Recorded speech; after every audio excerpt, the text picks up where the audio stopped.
So at this point, you should have your question written in this box here, and you should have your hypothesis written in an if-then statement right here.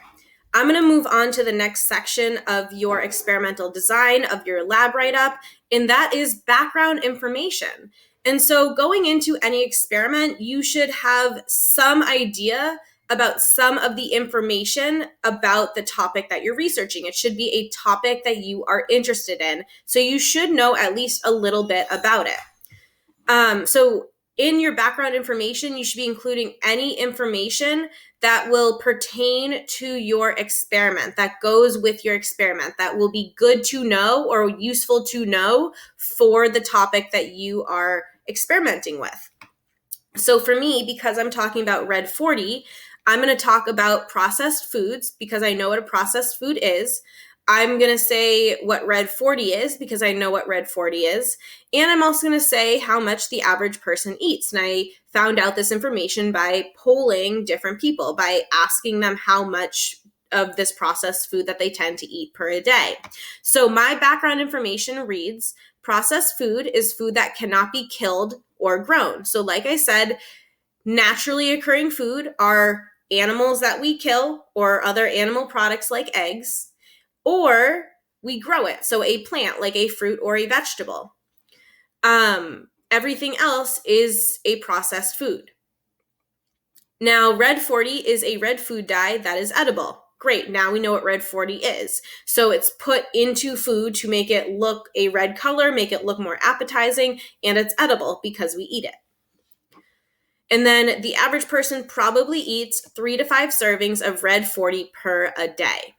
So, like I said, this is information that I got just from asking students over multiple years, over multiple classes. I'm guessing they probably eat 3 to 5 servings. Now, when I'm talking about servings, if you get your usual size of like Takis or Dorito chips, I know you guys come in with like the big bag.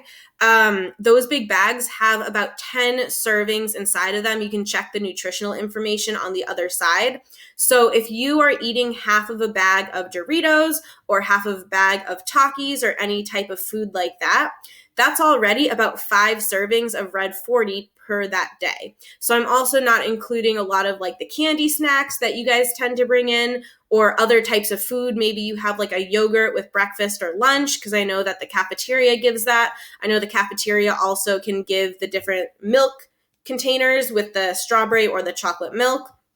So again, this is just me estimating because this is information I got from you. I'm thinking there might be some other adults out there that might not eat as much Red 40. Adults tend to eat more boring foods.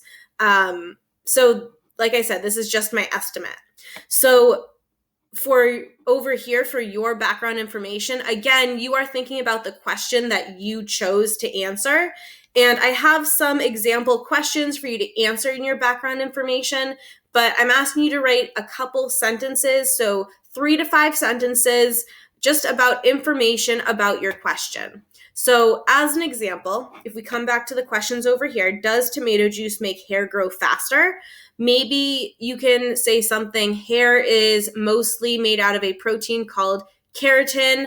Hair grows from the root that's inside the skull.